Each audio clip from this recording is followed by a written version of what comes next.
Salut mes madrilènes, salut mes merengues, salut mes galactiques, j'espère que vous allez tous très bien.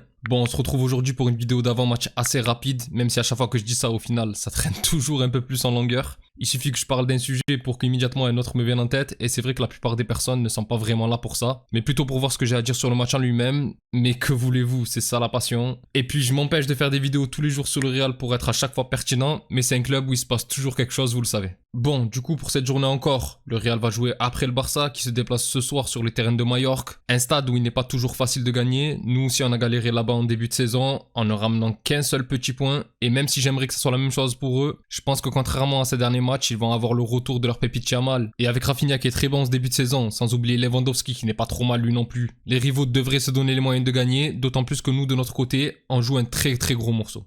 L'Athletic Bilbao, à San Mamés, on le sait, c'est jamais des matchs gâteaux, avec les Guruzeta, les deux frères Williams, un public basque bouillant. C'est un déplacement et une équipe qui fait souvent perdre des points et des titres, et donc c'est un virage très important de la saison qu'il va falloir savoir manœuvrer avec brio. D'autant plus que cette année encore, Bilbao ne manque pas à l'appel en championnat, l'équipe est 4ème du classement, légèrement décrochée par l'Atlético, mais ne lâche pas non plus les équipes de tête. Ils sont sur une série de 6 matchs sans défaite, et même en Ligue Europa, ils sont premiers au même nombre de points que la Lazio. Du coup, ça montre quand même la dynamique actuelle de l'équipe qui, depuis le début de saison, en Liga, a un bilan de 7 victoires, 5 nuls et seulement 3 défaites sur les 15 journées précédentes. Alors bon, ça montre quand même que quand ça ne gagne pas, ça ne perd pas beaucoup, et tout comme Retafe ce week-end, c'est une équipe qui, lorsqu'elle a été battue, n'a perdu qu'avec un petit but d'écart, et faut voir quand et face à qui.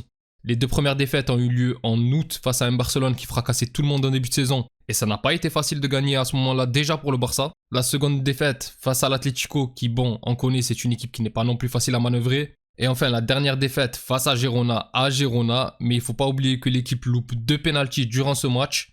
Donc bon, le score aurait pu être tout autre. Concernant les confrontations entre les deux équipes, l'année dernière on a su gérer nos deux rencontres face à eux. Tout d'abord chez eux lors du tout premier match de la saison 2023-2024 qui a donné la dynamique jusqu'à la fin, où Rodrigo et Bellingham nous avaient permis de l'emporter 2-0. Le tarif sera exactement le même à domicile avec cette fois-ci un doublé du prodige brésilien, et j'espère qu'il saura encore le faire demain soir. Et plus généralement, Bilbao est une équipe casse-pied, mais qu'on a souvent su gérer, puisque sur les 10 dernières confrontations, le bilan est tout de même de 7 victoires, 1 nul et 2 défaites. C'est l'une des équipes que l'on joue le plus, cette équipe va souvent très loin en Copa del Rey, et c'est également une équipe qui, comme l'Atlético et le Barça, joue souvent en Supercoupe d'Espagne grâce à ses bonnes performances régulières, donc bon, on risque de l'avoir encore pas mal de fois cette année. Après, concernant le bilan, à San Mamés sur la même période, c'est quand même 4 victoires et une seule et unique défaite, justement en Coupe du Roi, mais si on compte que le championnat, c'est un 5 sur 5 sur les derniers déplacements là-bas. Concernant la compo probable, honnêtement, je ne vois pas de grande différence par rapport aux 11 alignés ce week-end qui a été performant. Et hormis le retour de Tchouaméni dans le groupe qui a repris l'entraînement collectif et qui pourrait délivrer Valverde et Ceballos de ce rôle un peu trop défensif, mais que je juge peut-être trop juste pour être aligné, je ne vois pas qui Ancelotti voudrait mettre dans la compo de base, même si pour moi un Arda Güler ou un Hendrick comme à chaque fois me plairait bien, mais bon, c'est un match important et je ne vois pas le tacticien faire de tests demain soir. Du coup, on partirait avec Courtois au cage, la doublette Rudiger et Nacho Asensio qui me plaît vraiment cette année. Sur les côtés, Cafu Vasquez, et de l'autre côté, Fran Garcia, qui petit à petit, même si je vous ai dit que je préférais Mendy pour son côté défensif, est en train de passer devant le français dans la hiérarchie du poste. Au milieu, tout dépend si Tchouaméni sera de nouveau apte à être titulaire. Mais personnellement, j'aime beaucoup les matchs de Ceballos qui fait le boulot, donc pour le moment, je laisse l'Espagnol avec devant lui toujours les boss. Tout d'abord, le patron du milieu Valverde, et à ses côtés, le patron du Real actuellement, Bellingham, qui était sorti très tôt face à Retafe à la mi-temps, suite à un petit étourdissement, mais rien de grave, il va pouvoir être aligné. Et enfin, en attaque, le trio qui a été aligné ce week-end, Brahim Diaz à droite, Rodrigo dans l'axe, qui a besoin d'enchaîner et je pense qu'il sera meilleur demain que face à Retafe. Et enfin Mbappé à gauche, qu'on a vu un peu mieux, buteur. D'ailleurs, magnifique soutien du Bernabéu dès le début de la rencontre face à Retafe qui a poussé le joueur à ovationner chacune de ses actions réussies, alors c'était parfois un peu surjoué. Mais l'appui du public, au lieu de le descendre lorsqu'il ratait quelque chose, a été incroyable et j'en avais pas parlé lors du débrief alors que c'était un point que j'avais souligné.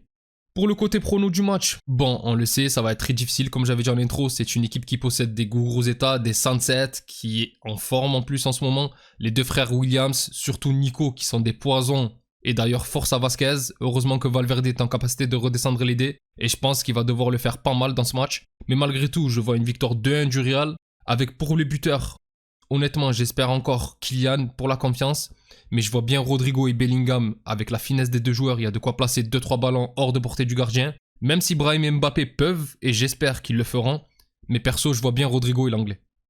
Enfin bref mes galactiques, c'est tout pour moi concernant cet avant-match. Donnez-moi vos pronostics en commentaire. Si la vidéo vous a plu, n'hésitez pas à liker et à vous abonner, c'est un soutien important pour la chaîne. On approche des 500 et je remercie toutes les personnes qui prennent le temps de le faire. N'oubliez pas qu'un certain palier, comme celui de 1000, j'essaierai avec mes moyens de vous faire gagner quelque chose. Donc forcément, plus on grandira et plus ça sera intéressant. Pour les autres, on se donne rendez-vous pour ce débrief et j'espère la victoire du Real face à Bilbao. D'ici là, je vous souhaite une excellente journée ou soirée selon l'heure à laquelle vous regardez la vidéo. Prenez tous soin de vous et encore et toujours, hasta le final, vamos Real. Salut!